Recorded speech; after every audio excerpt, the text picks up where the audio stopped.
Assalamualaikum warahmatullahi wabarakatuh. Perkenalkan, nama saya Bagus Putra Asnada, NPM 200105104. Di sini saya akan mempresentasikan hasil dari jurnal saya yang berjudul Analisis Kalimat dalam Bahasa Indonesia sesuai dengan perintah yang ada di dalam LMS. Adapun jurnal ini diajukan untuk memenuhi salah satu tugas individu mata kuliah Bahasa Indonesia yang diapu oleh Bapak Andre Tiono Kurniawan.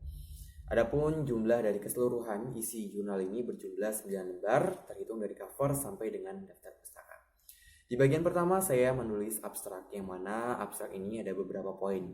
Yang pertama adalah bahwa dalam berkomunikasi sehari-hari dengan orang lain tentu perlu menggunakan kalimat yang baik dan benar. Maka perlulah kita untuk mempelajari ilmu sintaksis, yang mana ilmu sintaksis ini merupakan salah satu cabang dari ilmu tatanan kalimat.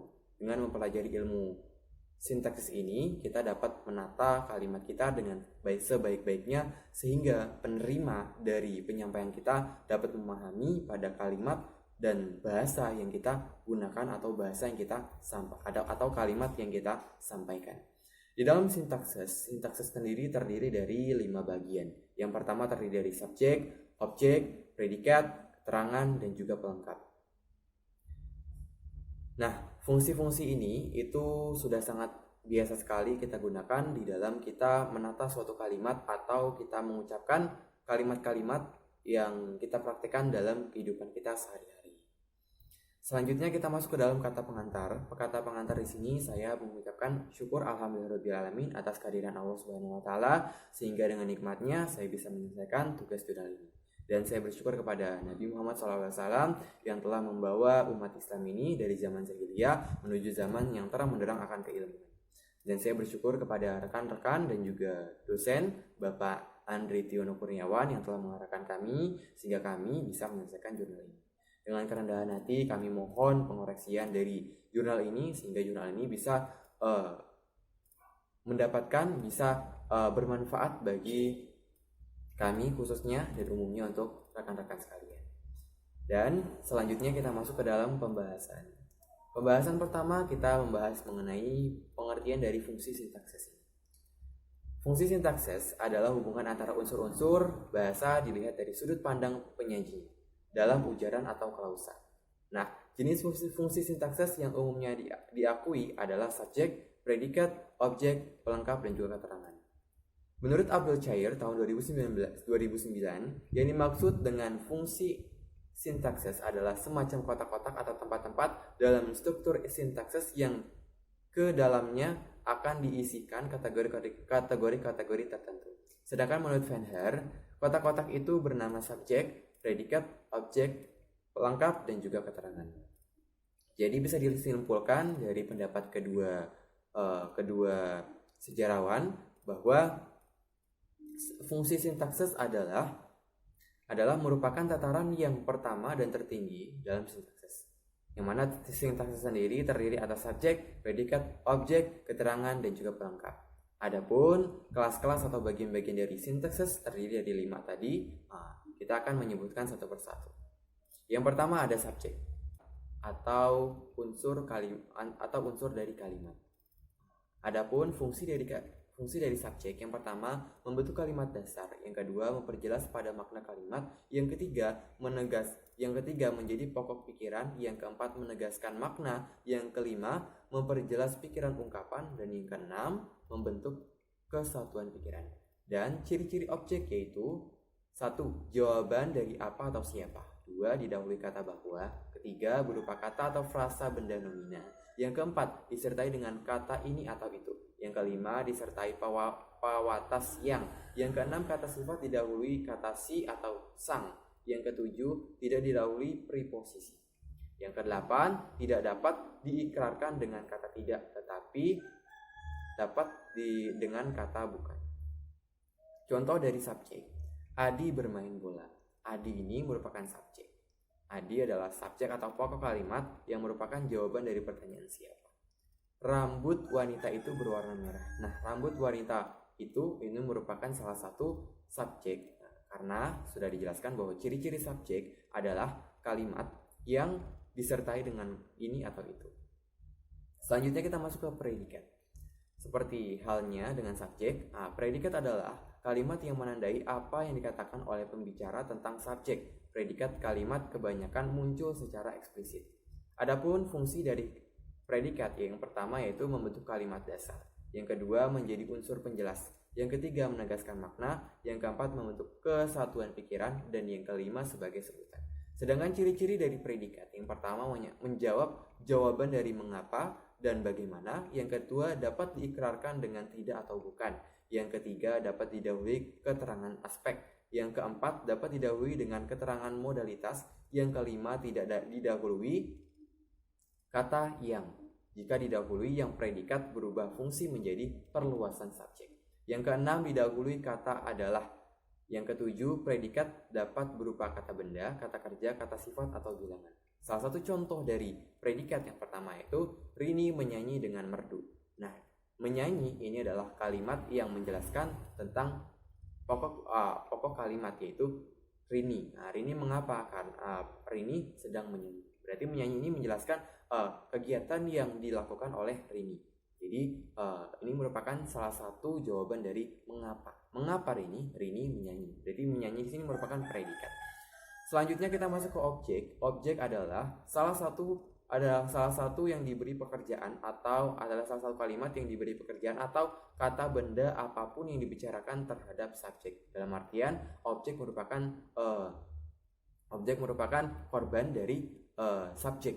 Jadi apa yang dilakukan oleh subjek, nah itu adalah objek. Adapun fungsi dari objek yang pertama membentuk kalimat dasar pada kalimat prediktif, yang kedua memperjelas makna kalimat, dan yang ketiga membentuk kesatuan atau kelengkapan pikiran. Ciri-ciri dari objek yang pertama berupa kata benda, yang kedua tidak didahului kata depan, yang ketiga mengikuti secara langsung di belakang predikat transitif, yang keempat jawaban apa atau siapa yang terletak di belakang prediktif transitif, yang kelima dapat menduduki fungsi subjek apabila kalimat itu dipasifkan. Contoh dari objek yang pertama yaitu Pak Ali membajak sawah. Nah, sawah ini adalah yang dibajak. Jadi sawah adalah korban dari pembajakan yang dilakukan oleh Pak Ali. Jadi dalam artian bahwa sawah adalah kata benda dan sawah juga merupakan objek dari kalimat Pak Ali membajak sawah. Selanjutnya kita masuk ke keterangan. Keterangan kalimat berfungsi memperjelas atau melengkapi informasi pesan-pesan kalimat. Nah, keterangan biasanya menerangkan tempat atau ciri-ciri dari keterangan yang pertama adalah bukan unsur utama kalimat, tetapi kalimat tanpa keterangan pesan menjadi tidak jelas atau tidak lengkap. Yang kedua, ciri-cirinya tepat tidak dapat berupa keterangan waktu, tujuan, cara posesif, dan pengganti nominal menggunakan kata bahwa. Nah, adapun jenis-jenis dari keterangan itu terbagi menjadi 13. Yang pertama, keterangan cara.